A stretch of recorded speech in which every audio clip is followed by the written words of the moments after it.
The sun beat down hard over the dry, cracked earth of New Mexico, its heat pressing down like a heavy hand. John McCall had been on the trail all day, searching the open plains for a stray heifer that had slipped away during the last roundup. The land was endless, stretching out in every direction, a sea of brown dust and distant hills. It was a place that knew no mercy, a place where a man could disappear without a trace. John was used to the solitude. For years, it had been just him and his cattle, the wind, and the sky. There were no neighbors, no distractions, just the work of the ranch and the quiet of the land. But even a man like John couldn't ignore the restlessness that crept in when the silence stretched too long. He was riding along the eastern edge of the property when a faint sound caught his ear. A cry, weak but unmistakable. The kind of sound you don't hear often out here like the wind. But not. John pulled his reins tight, halting his horse. The wind had shifted, and now, for the first time in hours, the air felt heavy, as if something was waiting just beyond the horizon. He listened again. The cry came once more. It wasn't the sound of an animal, but something softer, something human. John's heart skipped a beat. A quick thought shot through his mind. Could it be one of his ranch hands? No.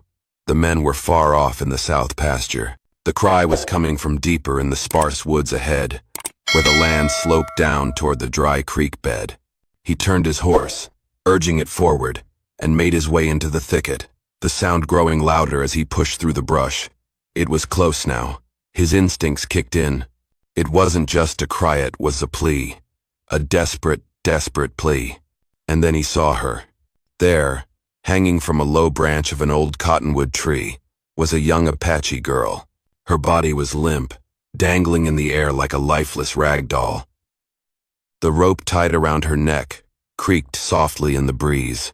A wooden sign hung above her head, the words crudely carved into the rough surface. "White man don't forgive." John's breath caught in his throat. The sight hit him like a punch to the gut, freezing him to the spot. His pulse quickened as his mind scrambled to make sense of what he was seeing. The girl's face was pale, her dark hair tangled around her shoulders, and her clothes were torn and soiled from what looked like days of exposure. His hand reached instinctively for his rifle, but it was the sight of her eyes still alive, still watching him, that stopped him cold. They were clouded with pain, but there was something else there too, something that reached out to him from across the distance. "Don't touch me," the look said. "But please, help me." John's mind raced. He couldn't leave her like this. He wasn't that man. He wasn't going to turn away from someone in need, no matter who they were, no matter what the world expected of him. But still, the danger was there. The Apache were no strangers to violence, and the land was full of enemies. John could already feel the weight of what he was about to do pressing down on him. Helping her could mean trouble. Big trouble. Trouble that could cost him everything he had built. But trouble had never stopped John before. He swung his leg over the horse and dismounted, walking slowly toward her. His heart pounded in his chest as he reached up and cut the rope with his knife. The girl's body fell gently into his arms, limp but still breathing. "Hang in there, little one," he whispered, his voice rough with emotion. "I won't let you die here." The air seemed to hold its breath as he cradled her, carrying her back toward the safety of his cabin. Whatever was coming, John knew it had already begun, and his life, the quiet one he had known for so long, was never going to be the same. Did you feel the tension building in John's choice? What would you do in his place? If you think the danger is just starting, drop a comment with one, and hit subscribe for more. The ride back to his cabin was long. The weight of the girl in his arms pressing against him, with a heaviness that seemed to grow with each step. Her body was limp, her breath shallow but steady. The storm clouds had finally broken, leaving a quiet, oppressive stillness in their wake. The air smelled of rain and earth, thick with the promise of something yet to come. John McCall could feel the weight of the decision he had made seeping into his bones, a coldness that dug deep into his chest. He hadn't thought about it when he cut the rope, when he cradled her. But now, with the wind biting at his back and the silence stretching long between each step. The consequences were beginning to settle like stones in his stomach. He had always been a man who kept to himself. For years, he had lived in isolation, letting the loneliness wrap around him like the familiar walls of his cabin. It had been easier that way. Safer. The world outside had taken too much from him, his wife, his son, the memories of things that could never be mended. So, he had turned inward. The land had been enough. The cattle, the work, the simple rhythm of life had been his refuge. But now, with a young Apache girl in his arms, that solitude felt like a distant memory. A choice had been made, and with it came the creeping realization that there would be no turning back. He shifted her weight slightly, his eyes scanning the landscape ahead of him. He had never expected to find himself in this position. Never thought he would be the one to risk everything for someone like her. What the hell am I doing? It was a thought that had been gnawing at him ever since he saw her hanging there. That sign hanging above her head like a taunt. White man don't forgive. He could still see the angry letters carved into the wood. It felt like a warning. A message that had been written just for him. And yet, when he looked into her eyes, pained, desperate, but still alive, he couldn't leave her. He couldn't turn away. Not this time. He had seen too much suffering in his life to ignore it. Too many times he had walked away from the world, letting it go to hell while he buried his grief in the silence of his ranch. But Lena, or whatever her name was, she had changed that. She had brought the world crashing back into his life. What will the neighbors say? He had lived on this land long enough to know how people would react. A white man helping an Apache girl. It was unheard of. And the danger. It wasn't just the Apache he had to worry about. It was the soldiers, the settlers.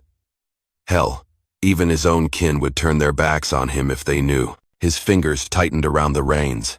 What if they come looking for her? What if they come for me? The soldiers were always looking for an excuse to hunt down the natives, and they didn't care if a man was involved. If they found out he was harboring a fugitive, no matter how wrong the situation, he would be as good as dead. He had spent years avoiding trouble, trying to stay out of the way. The quiet life was all he had left. He had buried his heart in the dirt when he buried his wife and son. And now, with the girl Lena, or Ayana, or whatever her name really was, his life was about to change in ways he couldn't predict. The cabin came into view, and he slowed his horse, his thoughts racing. Am I doing the right thing? He looked down at her again, her body trembling slightly in his arms. She had been through hell. He could see it in the way she held herself, in the fear that still lurked in her eyes. And yet, she trusted him. She had to, because she had nowhere else to go. Now, neither of them did. I didn't save her. I saved myself. The thought hit him hard, a sharp truth he wasn't ready to face. Helping her wasn't about being a hero. It was about not being alone anymore. For so long, he had convinced himself that his solitude was a choice, that he could live with the pain, could survive without the world. But here, with this girl Ayana, he realized he hadn't been living at all. He had been hiding. From grief, from fear, from everything he had lost. But now, he had a choice to make. He could turn away. He could push her out, send her back into the storm, and keep the walls up. He could go back to the way things were. But something told him he wouldn't survive that way anymore. She had already taken him further than he had ever planned to go. And for the first time in a long while, John McCall wasn't sure where he was headed next. He pulled his horse to a stop at the front door of his cabin and dismounted, careful to keep her steady in his arms. He was almost afraid to look at her face again, afraid to see the trust in her eyes when he didn't know if he deserved it. But as he carried her inside, a thought lingered, something deep inside him, something unfamiliar. Maybe this is what redemption feels like. The door closed behind him, and the quiet of the cabin seemed louder than ever. The fire crackled in the hearth, its warmth spreading through the room, but the chill in his chest wouldn't go away. This wasn't just about saving her. It was about saving himself. And for the first time in years, he felt like he was standing on the edge of something, ready to fall into the unknown. John's inner conflict is real. What would you do in his shoes? Comment help Lena if you'd protect her, or stay safe if you'd stay out of it. Let's see where you stand. John eased Lena onto the couch, her small, fragile frame sagging under the weight of her exhaustion. He pulled the blanket over her, making sure she was tucked in, though he knew the warmth wouldn't be enough to heal the deep bruises on her soul. Her skin was cold, clammy with sweat, and her eyes, those dark, haunted eyes, never seemed to focus on anything for long. The wound on her neck from the rope had already started to scab, but it was her silence that gnawed at him, the way she didn't speak, didn't ask for anything. Her clothes were torn, the remnants of a life that had been ripped apart, one piece at a time. Her face was pale, streaked with dirt, and her lips cracked from days without water. It was clear to John that this girl hadn't just been abandoned. She'd been broken. But it was more than the physical wounds. It was the emptiness in her eyes, the way she looked past him like she didn't believe anything could matter anymore. John poured water into a tin cup, his hands shaking slightly. As he handed it to her, her fingers trembled as they gripped the rim. She drank slowly, as if she was afraid the water would burn her. Or worse, that it might not be enough to fill the hole inside her. Her hands were calloused, worn down by work that no child should ever have to do. Yet, she was still so young. Lena, John murmured softly. The name felt foreign on his lips, but it was the only one he knew to use. She didn't respond. Her gaze was fixed on the far wall, and he realized that even though she was physically present, part of her was still hanging in that tree, suspended in time and terror. John sat down beside her, close enough to offer comfort but far enough to respect the space she needed.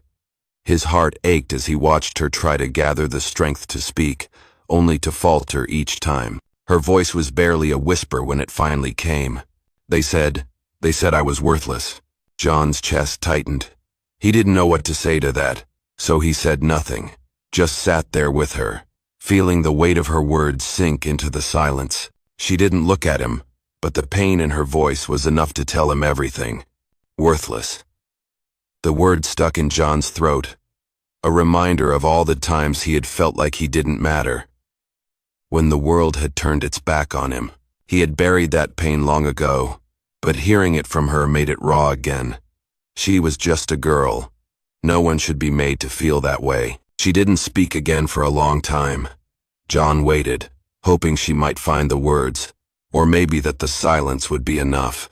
It had been enough for him, after all. Silence was something he knew how to live with, but as the hours stretched on, the weight of that silence began to feel like a different kind of prison. He couldn't fix what was broken inside her.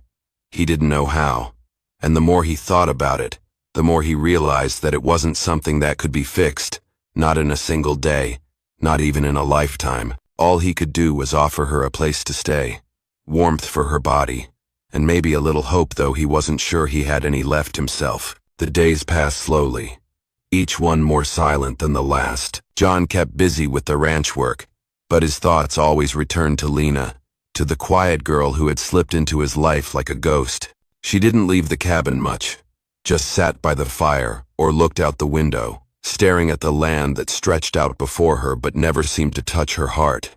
But even in her silence, John began to see small signs of life in her. She would help with the chores, gathering firewood, mending blankets without being asked. It was as if her body moved on autopilot, but her heart wasn't fully in it.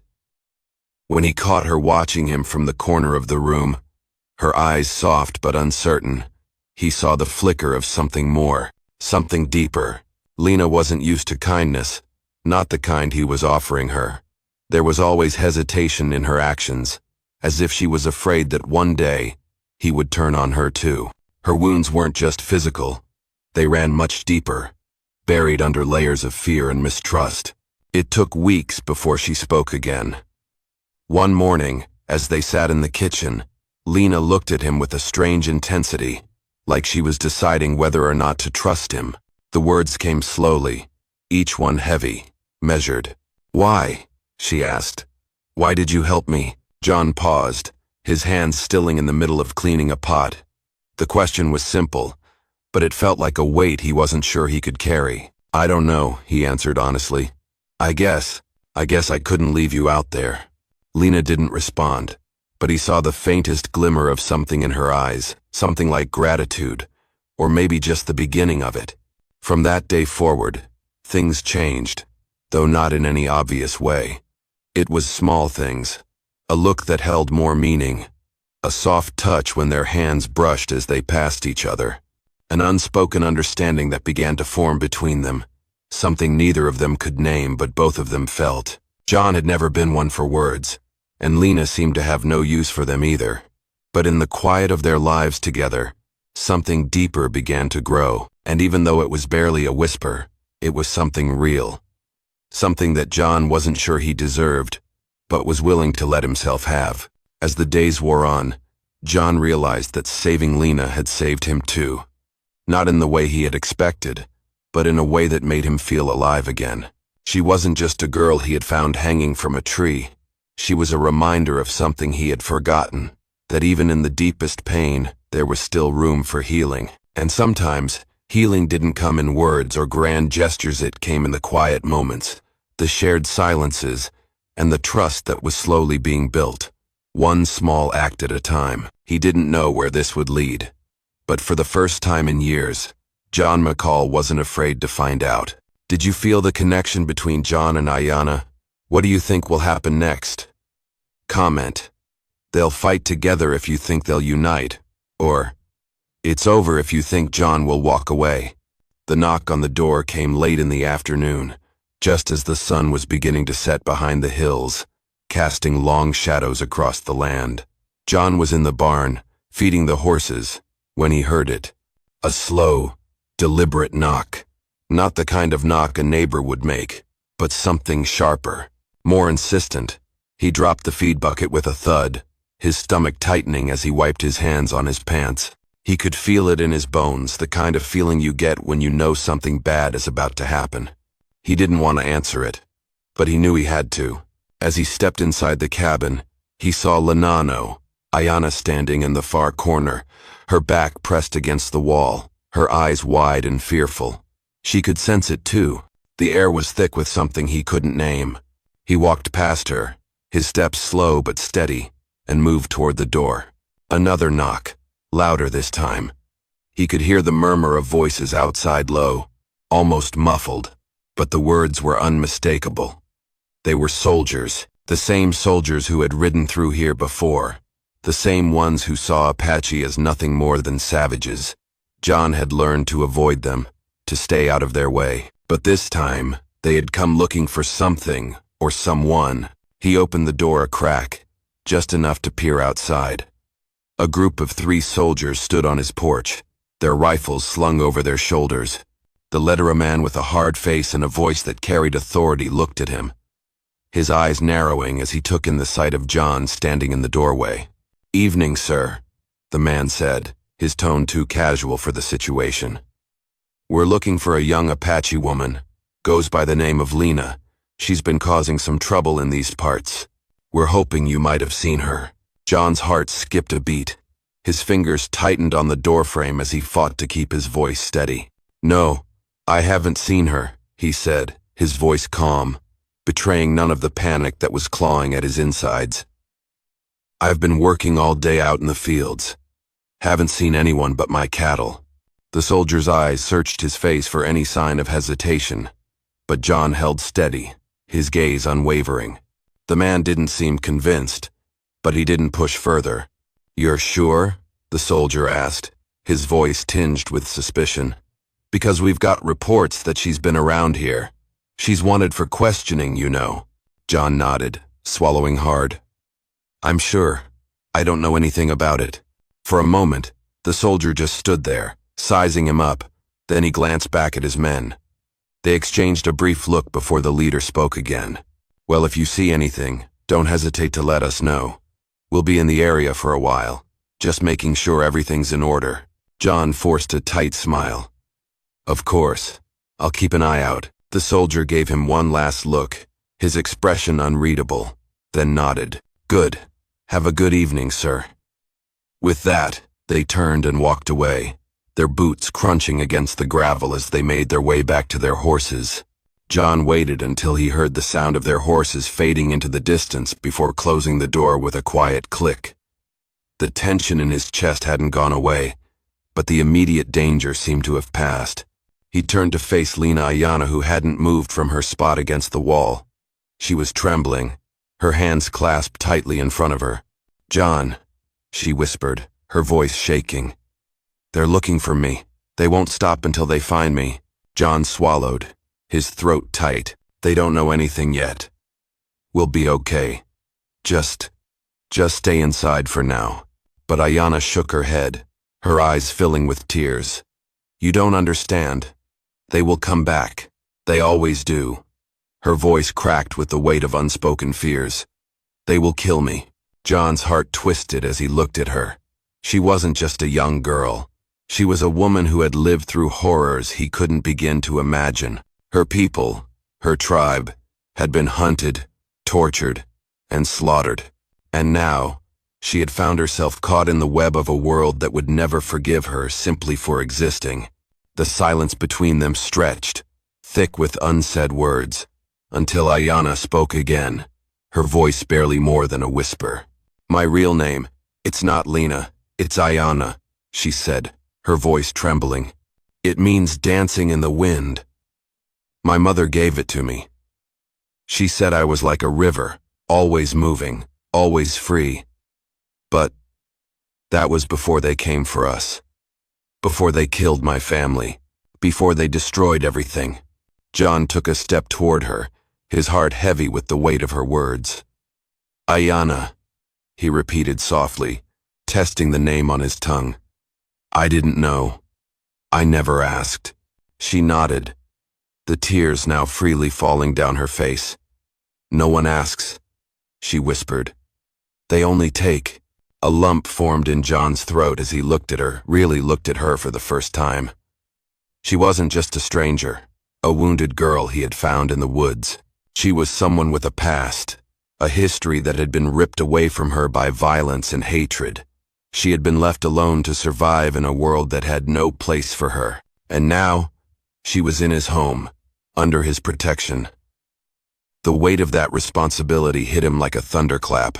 "I'm not going to let them hurt you, Ayana," he said, his voice steady but filled with an emotion he couldn't name. "I don't care who's looking for you. I'll protect you." Ayana didn't say anything for a long while. She just stared at him, as if weighing his words, testing their truth. Finally, she gave a small nod, the ghost of a smile playing at the corner of her lips. It wasn't much, but it was something. It was trust. But John knew that trust was fragile.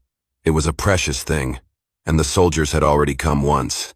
They would come again. He had made a promise to her. But the world he had just brought her into was one that didn't make promises. It only made demands. And he wasn't sure he could keep this one, no matter how hard he tried. But he was going to try. The storm outside had stopped, but the storm inside was only beginning. The days were growing shorter, the air colder, and John could feel the tension thickening in the cabin, pressing down on him like the weight of a boulder. The soldiers hadn't returned yet, but John could hear them in the distance, their voices, the sound of their horses galloping through the dirt. Ayana didn't say much, but John could see the change in her. The quiet girl who had once looked to him for help was gone, replaced by a woman who stood tall, her back straight, her eyes steady. Ayana was no longer just a survivor of the world she had been born into. She was becoming something else, something far stronger. Her transformation had started the moment she set foot in his cabin. But now, with each passing hour, John saw her shift. She was no longer the frightened, broken girl who had been left to die. She was becoming a warrior, a leader. The other Apache women, who had been quiet and fearful at first, were changing too. John watched them watching Ayana, and it was clear that they were all readying themselves for something. Something more than just hiding. They had come to him for refuge, yes, but that was not the end of their journey. Under Ayana's direction, the women moved with purpose, their eyes sharp and alert. They collected weapons, knives, rifles, anything they could find. John had never seen women move with such decisiveness. The fire in their eyes was unmistakable. These weren't the cowering victims the world thought they were. These were fighters, survivors.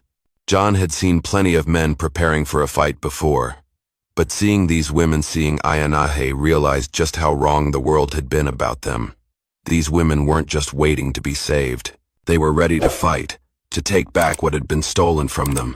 And the moment they had set foot on his land, he knew his life was about to change in ways he couldn't fully grasp yet. It wasn't just the women who were transforming. John felt it too.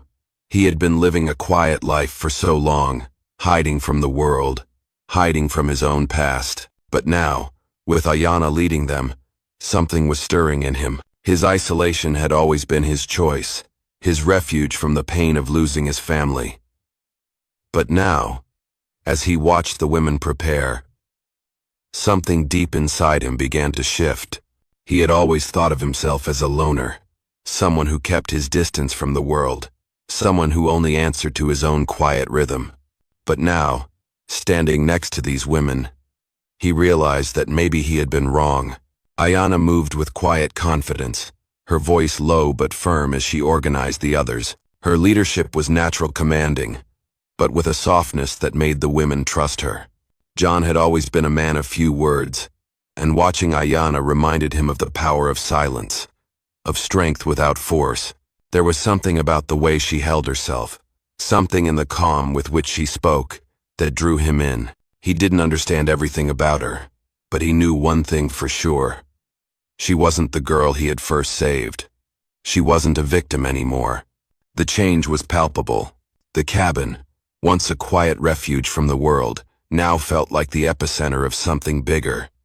The women were no longer hiding from the world. They were preparing to face it head on. And as the days passed, John found himself thinking less about running, less about staying hidden.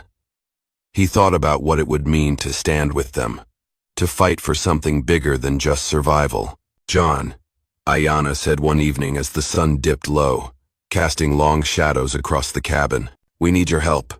Her voice was calm, but her eyes were fierce. The weight of the words, of the request, hung between them. John looked at her, his heart heavy with the weight of what they were asking. He knew what they were facing. The soldiers weren't far off, and they would come. And when they did, there would be no running. "I'll help," he said, his voice steady. "Whatever you need." Ayana nodded, a small smile crossing her lips. "We fight together." Then, and in that moment, John realized something that had been building within him for days. He wasn't just standing with them out of obligation or out of pity. He was standing with them because, for the first time in years, he felt like he wasn't alone anymore. These women, Ayana, had made him see a side of himself that he had long buried. They had made him feel something he thought he'd lost, a reason to fight. The change wasn't just in Ayana. It wasn't just in the other women. It was in him, too. The man who had lived in silence, who had buried his grief and his anger, was slowly emerging, step by step, as someone who could stand beside them and fight for something worth fighting for. The night before the soldiers were expected to arrive, John sat in front of the fire, his mind racing. The women were asleep, their quiet breaths filling the room, but sleep wouldn't come to him. His thoughts kept returning to the decisions he had made, to the life he had built. This wasn't the quiet life he had known. This wasn't the solitary existence he had come to depend on. No, this was something different. And as the wind howled outside, John realized that this wasn't just about Ayana or the other women anymore. This was about him, too. About what kind of man he was going to be.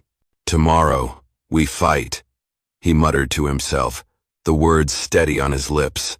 And for the first time in a long time, he felt a fire in his chest, a fire that had been lit by the strength and courage of the women who had come into his life. He wasn't going to hide anymore. He wasn't going to stand on the sidelines and watch. He was going to fight. The wind had picked up, whistling through the cracks in the cabin walls as the storm clouds rolled in. John McCall sat by the window, his eyes scanning the horizon. The tension had been building for days, a heavy weight in his chest, as he knew it was only a matter of time before the soldiers returned. But tonight, they weren't just coming for Lena. They were coming for him, too. The sound of hooves reached his ears before he saw them. The rhythmic pounding grew louder, the vibrations in the ground telling him all he needed to know. He had been expecting them. He had been preparing for this moment since the soldiers first arrived. Through the crack in the door, John saw the figures emerge from the fog of the storm. 4 riders. But it wasn't just anyone. Leading them was a man John knew well by reputation, Captain Morrison. The name alone was enough to make men shake in their boots. A ruthless officer with a history of violence and cruelty. His men followed him like a pack of wolves, each one as dangerous as the next. John's hand tightened around the rifle, the cold steel against his palm grounding him in the moment. He wasn't scared. He had been through worse, much worse before. But this time, the stakes were different. This time, it wasn't just about survival. It was about justice, and standing up for what was right. He turned to the others. Ayanna was standing near the fire, her back straight, her expression focused. The other women were in the corner, silently preparing. They knew what was coming. They had been waiting for it. The men outside wouldn't find a weak, frightened girl to take back. They would find warriors. John took a deep breath and walked to the door, pausing for just a moment before he opened it. He knew this was the point of no return. Once that door opened, there would be no going back. His life, the life he had known for so many years, would be over. It would be him against the law. But for the first time, he felt something stir inside him, something that had been buried for far too long. It was a fire, burning in his chest, the desire to fight, to do more than just survive, to stand up for what was right. He stepped outside, the cold wind whipping around him, and stood in the doorway, rifle in hand. Captain Morrison saw him first. His eyes narrowed as he took in the sight of John standing there, his posture strong, resolute. "McCall." Morrison's voice was low, filled with a sick sort of amusement. "I should have known you'd be involved in this." John didn't respond. He just kept his rifle steady, his eyes locked on the captain. He wasn't going to back down. Not now. Not after everything that had happened. Not after everything Lena Ayanna had been through. Morrison dismounted and took a step forward, the other soldiers following suit. "You're harboring a fugitive, McCall," Morrison said, his voice dripping with contempt. "An Apache girl. What do you think you're doing, protecting her?"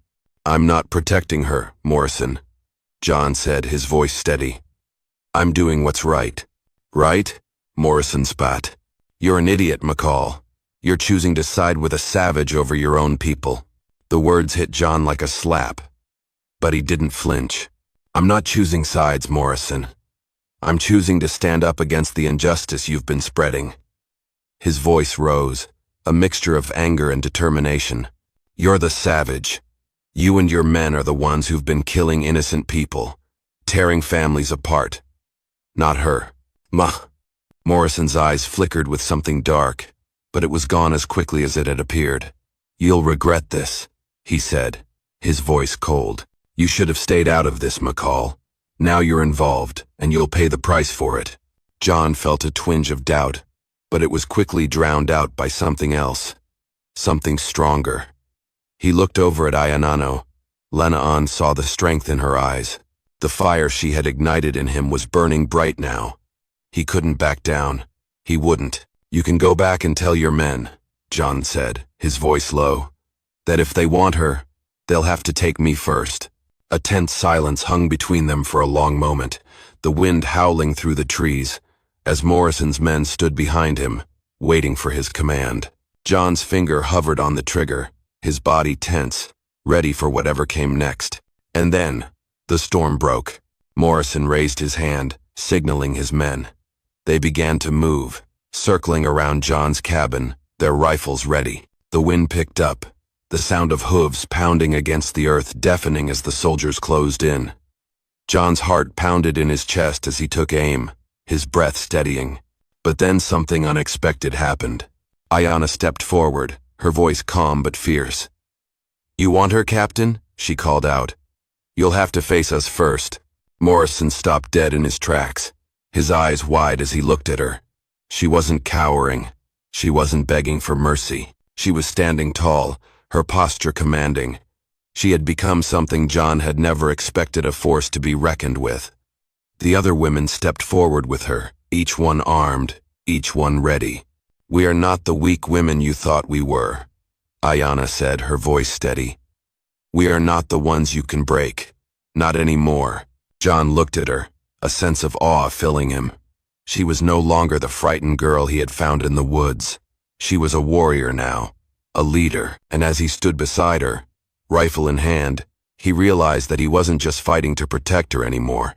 He was fighting for something bigger. He was fighting for a future where men like Morrison couldn't tear families apart, where the world wasn't built on fear and violence. The confrontation was inevitable. The fight was coming. But John wasn't alone anymore, and that, in itself, was enough to give him the strength to stand his ground. "You want to fight, Morrison?"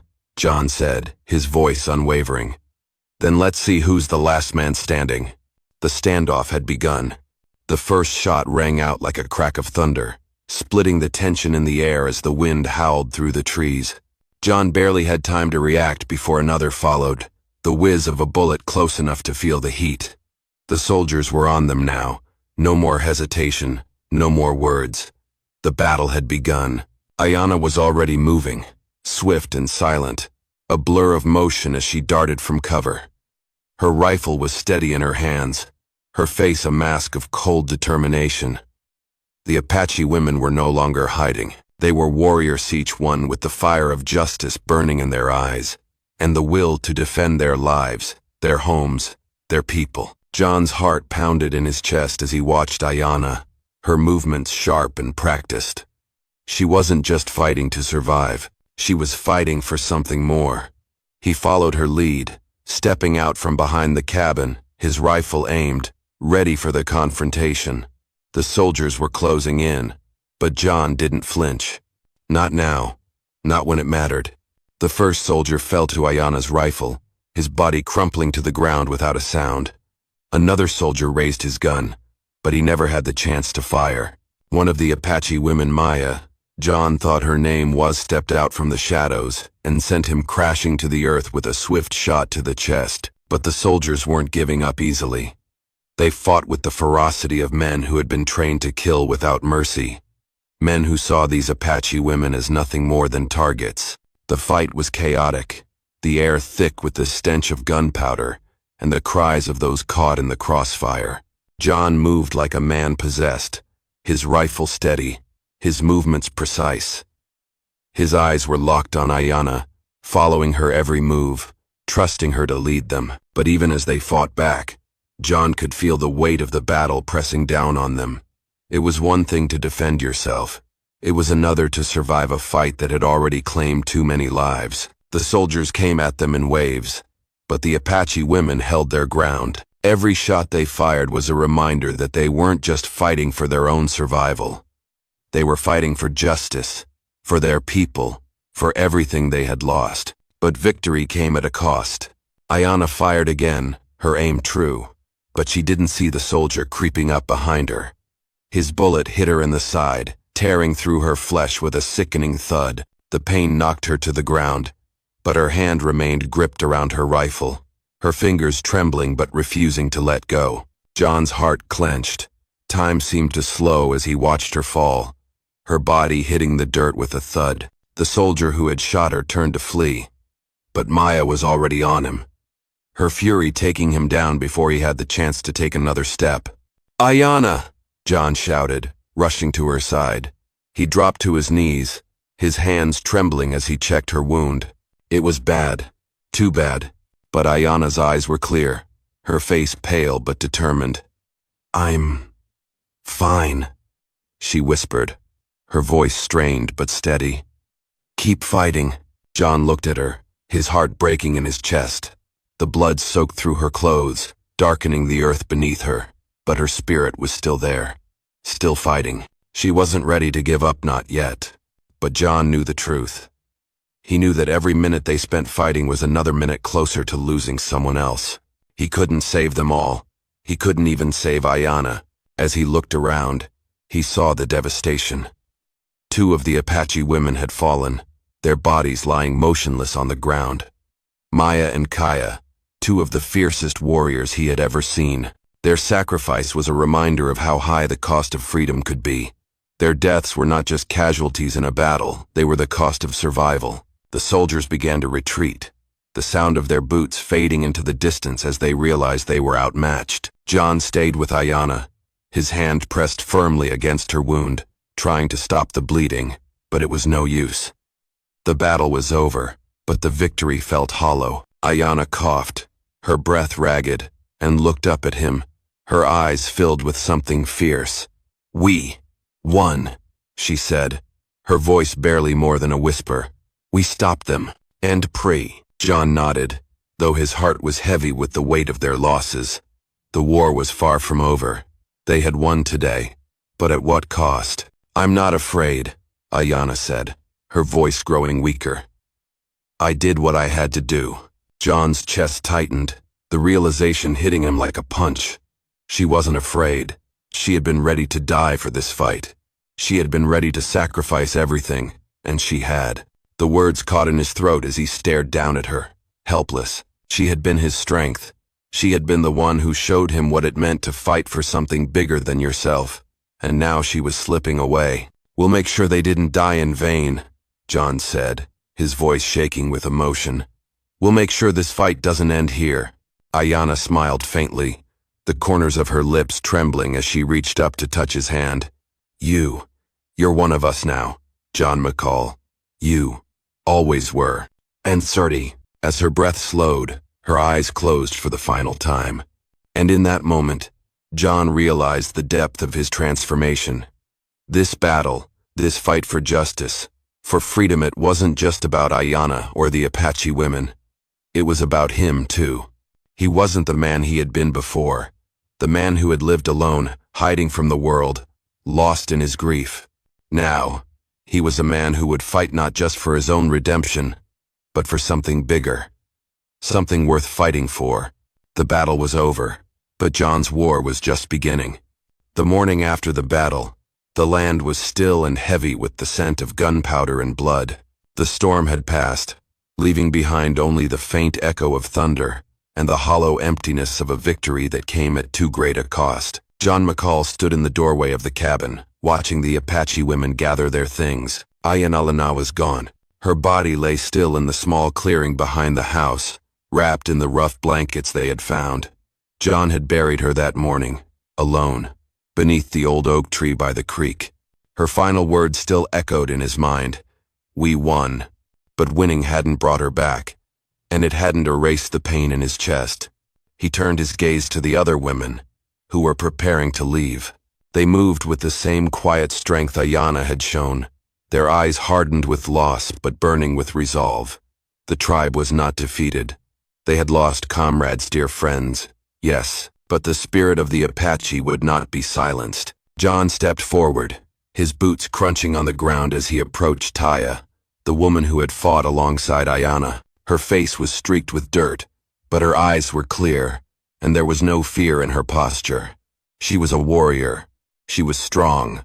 We're heading north, Taya said softly, her voice steady but filled with the weight of grief. To the hills, to the land where we can rebuild, where we can be free again. John nodded, the words settling in his mind. The North. It had always been a symbol of freedom to the Apache. The land was waiting, and so were they. But for John, the journey ahead wasn't just about protecting these women, about helping them rebuild their lives.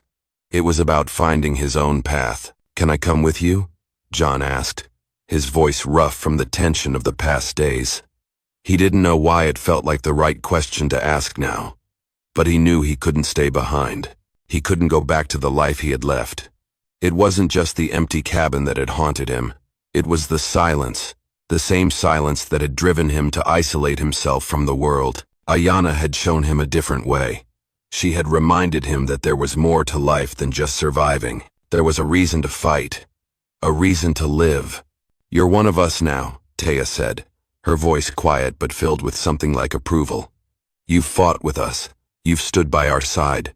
John swallowed, the weight of her words sinking in deeper than he had expected.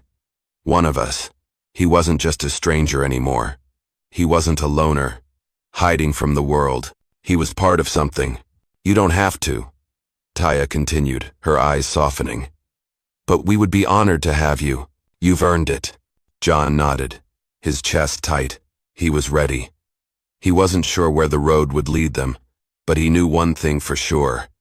He wasn't alone anymore. They rode together, through the broken land, the dirt and dust clinging to their clothes like the weight of a past they couldn't shake. John had never felt this connected to another group of people, not since the days when he had a family, not since the world had fallen apart. He was no longer hiding in his cabin.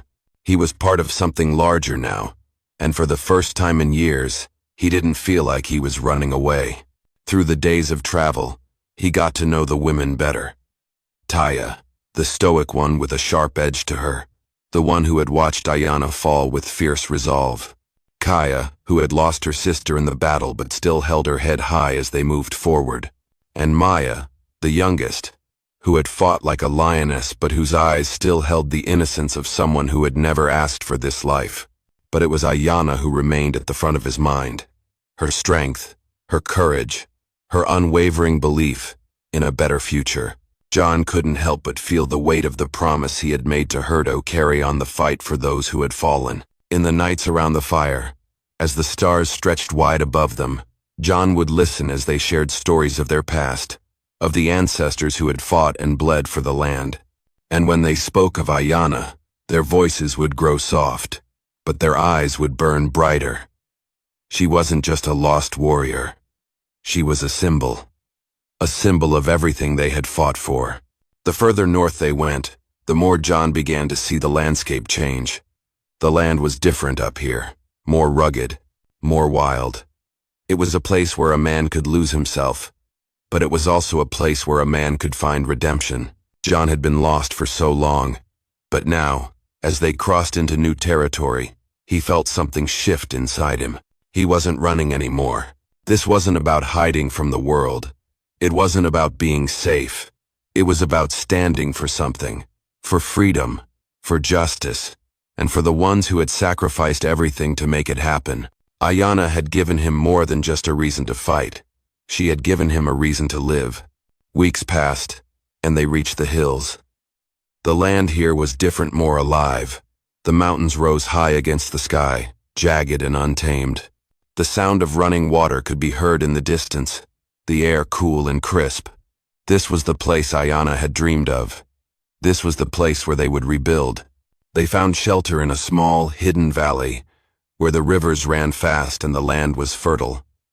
Taya and the others immediately began gathering materials to build shelters.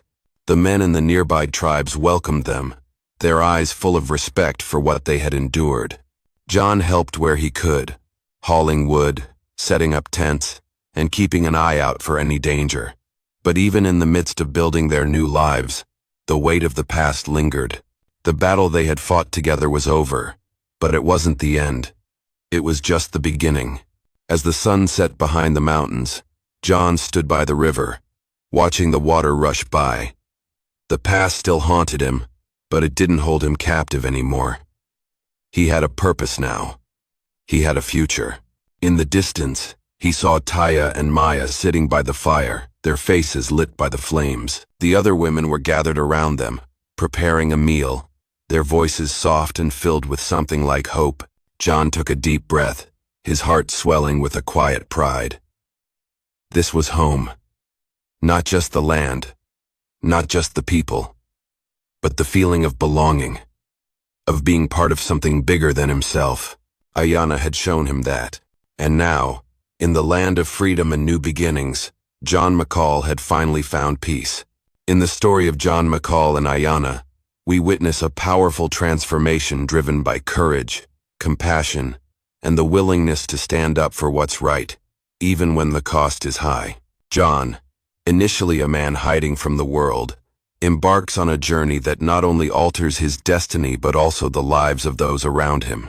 The choices he makes, the battles he fights, and the connections he forms are all reminders of the potential we have to change and grow, even in the darkest of times. The most significant lesson I take from this story is the importance of stepping out of our comfort zones, even when it feels easier to stay hidden. John's initial impulse was to keep to himself, to avoid the world that had caused him so much pain. But his choice to help Ayanna, despite the dangers, was a turning point. It showed that by reaching out, by caring for others, we not only change their lives but also find a deeper sense of purpose for ourselves. Life, much like the Wild West, can often feel like a battle. We face challenges, setbacks, and moments where it seems easier to retreat. But this story teaches us that true strength is found in the courage to face adversity head-on, to fight not just for our survival but for the betterment of others. John did not just fight for his own freedom. He fought for justice, for those who had been oppressed, for a future where everyone could have a chance to live without fear. Another profound lesson is the power of connection. Despite Ayanna's past and her trauma, she trusted John. Their bond grew from mutual respect, quiet understanding, and shared purpose. In our own lives, we often forget how much we need others. Whether it's in a personal relationship, at work, or within our communities, we are stronger when we support one another. This story also brings attention to the cost of freedom. Ayanna's sacrifice, as well as the losses suffered by the Apache women, remind us that real change doesn't come without a price. The fight for justice and equality requires sacrifice, resilience, and a commitment to what is right, even when the road ahead is uncertain. In practical terms, this story urges us to act with integrity and courage in our own lives. When faced with tough decisions, we should consider not just what is easiest, but what is right. We should challenge ourselves to be the leaders in our own lives, to step up when others need help, and to always remember that we are not alone in our struggles. The message is clear. The journey to fulfillment and growth is not an easy one, but it is worth it. When we open our hearts to others, when we make the difficult choice to stand for what is just, we create ripples of change not only in our own lives but in the world around us. Reflect on your own life and the choices you make. Where can you step out of your comfort zone to make a difference? How can you support those around you, whether it's a friend in need or a cause you believe in? Don't wait for the perfect moment, take action today.